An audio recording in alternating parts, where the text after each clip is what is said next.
Alright guys, so I want to quickly make a video covering about the arena. So obviously right now as we're recording this is the new season already.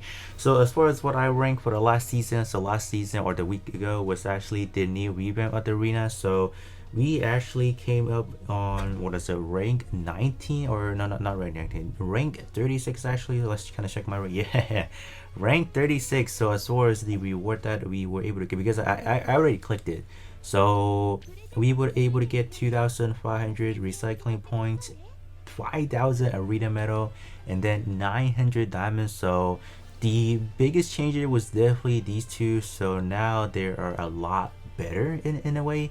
Definitely the arena medal is a lot more sizable. So as far as, you know, just going in there to buy stuff from the arena shop is definitely a lot more pleasant.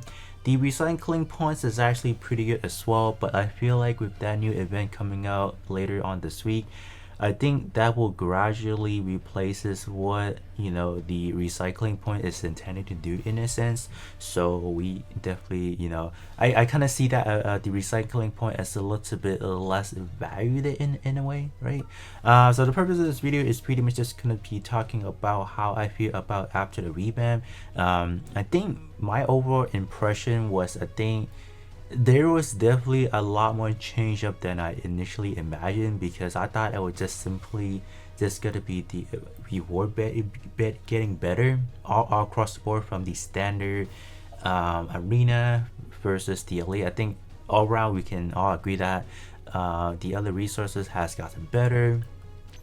Plus or minus that in rank 1, like rank 1 to rank 10, they are getting 4 better diamonds. So I think for a lot of players, when you guys are taking a look at, you know, at face value, yes, obviously rank 1 you're getting, you know, 2,300 diamonds. They're also getting a special title, something like the title is called Ace of Ace.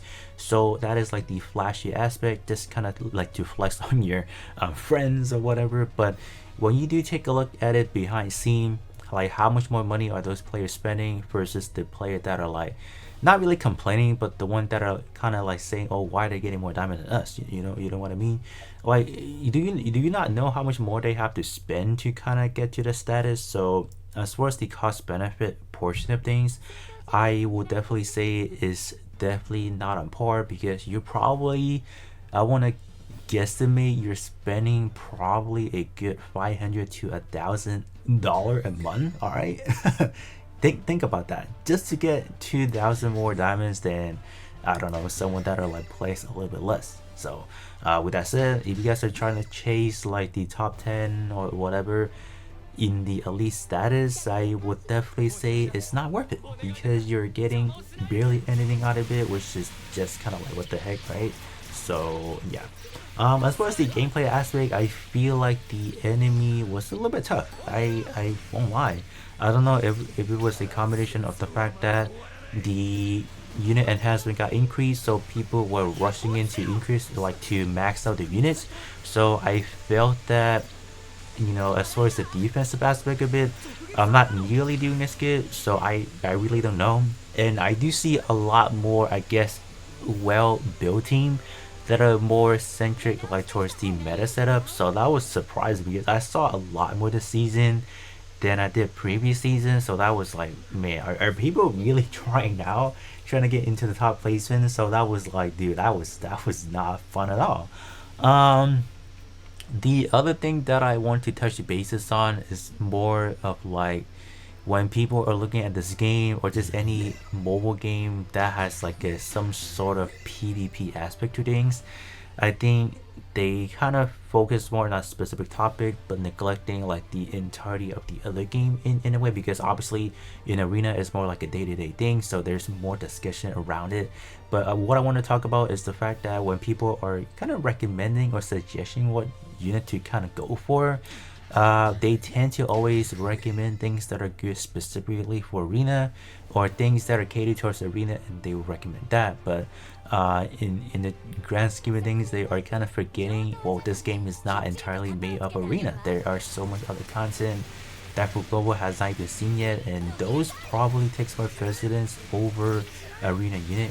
So if someone was asking or saying like it was what is it, the GPO2 good just in general? Well, obviously GPO2 is a defensive unit that is really good in excelling in arena, but the other aspect, like the other spectrum, is it really good in clan battle, for example? Well, probably not, because you know, as a tank and it's not really providing too much. And is it gonna excel in content that really needs you to do, I guess, moderate damage?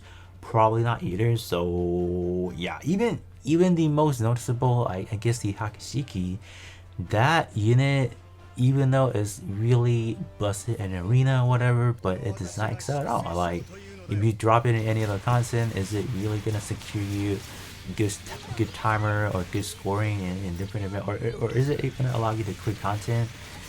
Probably not, right? So I think those are unit people went ham in because they know it's gonna excel good in arena, but besides arena, what is it good in? Nothing. It's gonna be on the bench, right? So we have that. So I think that's where it kind of trips people around, because they say, oh, this unit is good for arena, yada yada yada, and they kind of go for it, but when they do use it in general content, they're like, whoops, well, it's not performing as good, what do I do now? So so that's why when I do these reviews, I try to be as modest as I can be, trying to cover both spectrum in a way.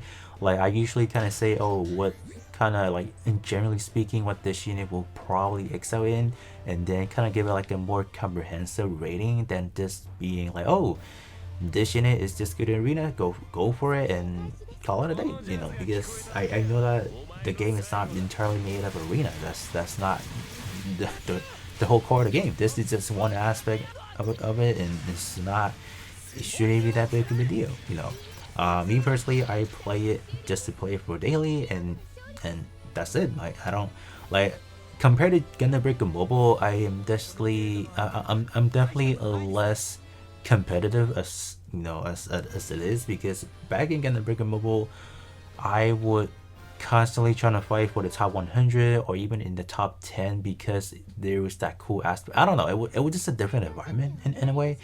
So I kind of left that behind. Like, I ain't doing more competitive things in this game because it's not worth it. So that's just kind of my approach in terms of the arena. Because of the update, I felt it was a little bit tougher in a sense.